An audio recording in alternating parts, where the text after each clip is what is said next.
Yaqinda boshlagan obyektimizni bitirish jarayoniga ketyapti. Mana shu obyektni olganimizni podключ. Hozir bitiryapmiz. Ichkarini ham ko'rsatamiz.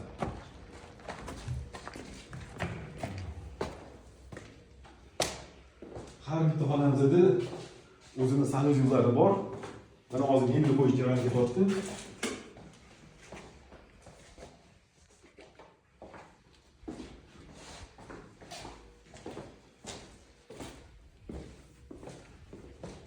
Yo'da birinchi etajda ayrish ishlarida qolgan, shuni bitiramiz hozir.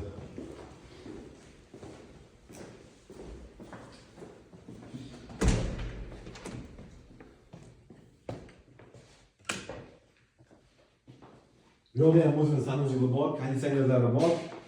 Endi televizor qo'yishimiz kerak. Shu mebellarni bitirib, televizor qo'ysak bo'ldi xolos.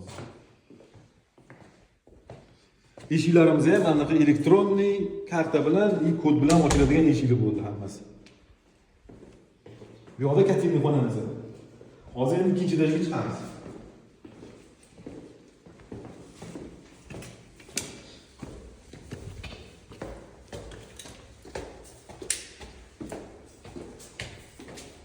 İkinci etajga qo'limizni yorug' qilib, ko'p chiroqlantirib, yorug' qilib qo'ydik.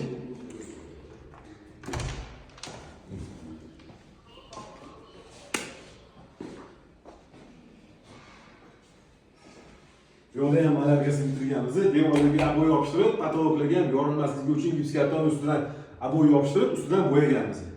Mana shunaqa yorug', chiroyli ranglar qilib bitirib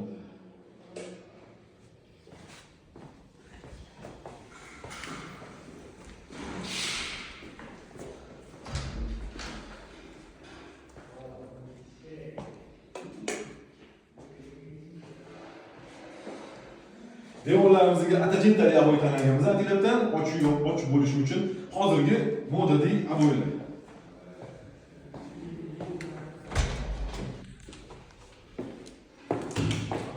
Bu yoqda ham mebel qo'yish jarayoni ketyapti. Umumiy ketyapti xudo xohlasa hammasi. Hozir endi 3-etajni ko'rsatamiz.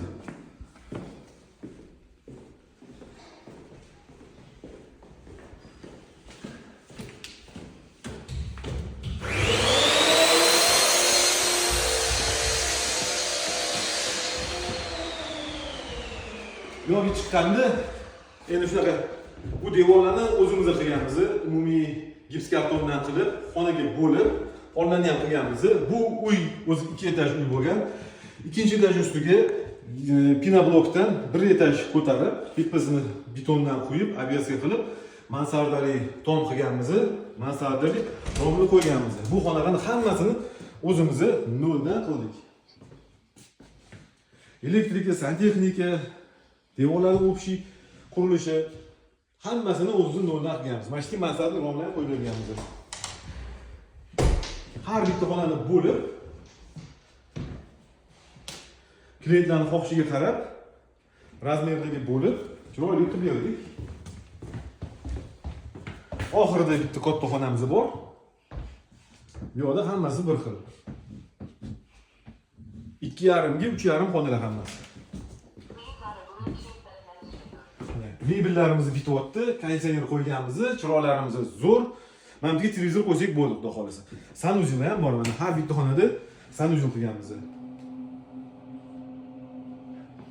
Kimga shunaqa ishlar kerak bo'lsa, remont patruch ishlari kerak bo'lsa, bemalol aloqaga chiqsangiz bo'ladi.